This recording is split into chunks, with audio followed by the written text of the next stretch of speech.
प्रस्तुत हो जाइए आमर पनीर तरकारी आपण मैंने खूब कम समय सिंपल उपाय प्रस्तुत करूँ। समस्त को नमस्कार। देखु मैं पनीर नहीं भाया पीसेस करके काटी नहीं आपण मान पसंद अनुसार आपण मैंने पीस करके काटी नेबे आपन को जिते बड़ साइज रो दरकार।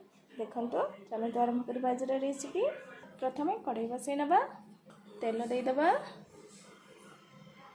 तेल गरम होला पर पनीर को छाणी नबा। तेल गरम हो सारी बर्तमान पनीर गुड़ाक छुटीदेवा। देखो सब पनीर देवा एमती अल्प भाजवा बेस भाजबानी एमती अल्प भाजी नवा एमती छाणी काढ़ी नवा आम ये छाणा बेस भाजबानी। देखो ये छाणे हम तेल अल्प जीरा देदबा कंचा लंका पियाज देदबा या भल मिशा नवा और भाजी नवा। अदा रसुण छेचा देदबा भल भाव भाजी नवा। पियाज भाजी होगा बर्तमान टमाटो देदबा स्वाद अनुसार लुण देदबा हल्दी पाउडर लंका पाउडर भल मिक्स करवा और भल टमाटो को सीझी कषि नवा। अल्प धनिया पाउडर जीरा पाउडर दे भल मिक्स करवा। टमाटो को पूरा सीझा जाए कढ़ाई जमी न लगे मसला से भाया कषा। मसला तो तेल छाड़गला मसला हो गला।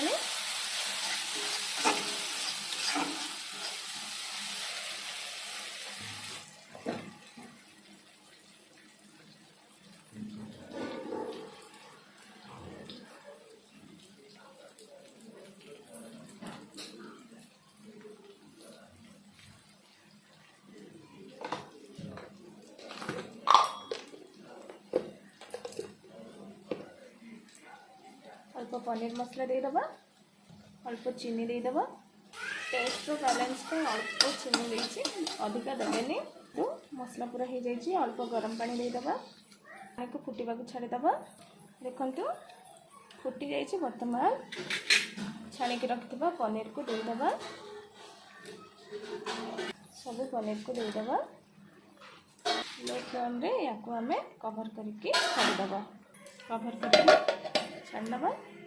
अल्प गरम मसला देदबा 5 मिनट या कवर करके पुणी थे को छाड़ीदबा। देखु प्रस्तुत हो जाइए आमर खटा मिठा पनीर तरकारी आपण मान पसंद आसी भी ट्राए करूँ। वीडियो देखिबार बहुत बहुत धन्यवाद। देखु बहुत सुंदर भाव प्रस्तुत हो जाइए आमर पनीर तरकारी आपण मैंने भी ट्राए करूँ। बहुत सिंपल उपाय प्रस्तुत करूँ। वीडियो भल लगे तो लाइक शेयर एंड कमेंट